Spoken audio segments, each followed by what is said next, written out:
It took 4 years and close to R1 billion, but the fifth and final installment of the State Capture Commission of Inquiry's findings are finally set to be released to the President today.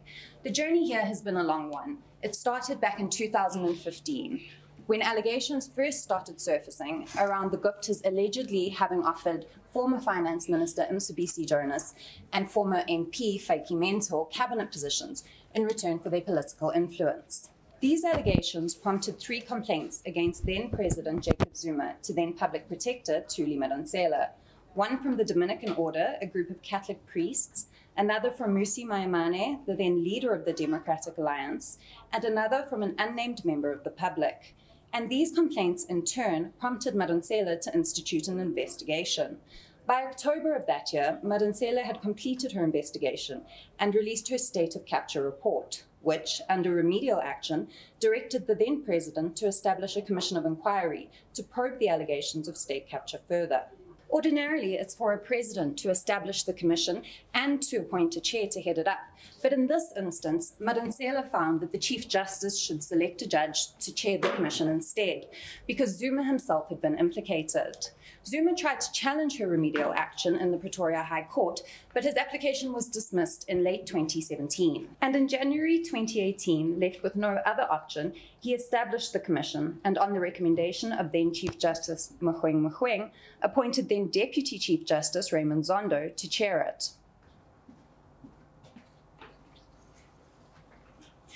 The commission began its work in August of that year. It was initially given just 180 days to wrap it up, but has since been granted a total of 8 extensions by the courts.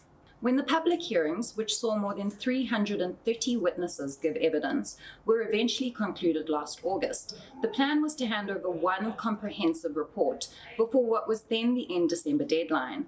But just before Christmas, the Commission announced it needed more time, and a decision had been taken to instead hand it over in multiple tranches.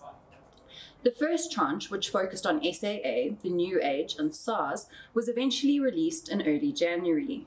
And the second, which dealt with Transnet and Denel, was released the following month. In March, the Commission submitted a third, the focus of which was on Bosasa. And in April, it also submitted a fourth, looking at National Treasury, EOH Holdings, Alex Corps, the Free State Asbestos Project and Housing Sagas, and Eskom. The deadline for the submission of the final tranche has been pushed back twice this year, though. The last time was in April, when it was extended until June 15th.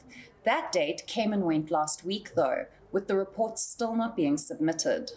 At the weekend, the Commission issued a statement saying it hadn't been able to finalize the report in time, but that an electronic copy would be submitted to the President on Saturday and a hard copy on Monday.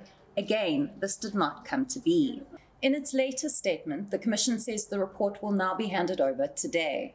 Dozens of politicians and business people have already been implicated in the capture of key government entities in the Commission's previous reports, including Dudu Myeni, Brian Molefe, Tom Moyane, Malusi Gigaba, and Machelo Koko. And more still are expected to find themselves on the chopping block in this report. Who exactly, though, we'll have to wait and see. Bernadette Wicks, Eyewitness News.